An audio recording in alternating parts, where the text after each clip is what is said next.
How to convert WebP to JPG in Pixillion. Add your WebP files to Pixillion, then select the files you want to convert. Choose JPG from Convert to File and click Convert. Continue watching this tutorial for additional details on how to convert WebP to JPG in Pixillion. Begin by adding your WebP files to Pixillion.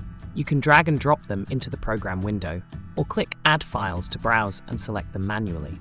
Select the files you want to convert by clicking individual items, holding Ctrl to select multiple files, or using Select All to highlight everything in the list. Open the Convert to File drop-down menu and choose JPG as the output format. Then click Set Output Folder to choose where the converted files will be saved. Use compression settings to adjust image quality and file size, selecting higher quality for more detail or lower quality for smaller file sizes. When you're ready, click Convert to start the batch conversion process. Once finished, click Open Output Folder to quickly access your converted files. For more Pixillion tutorials, visit the address shown on your screen.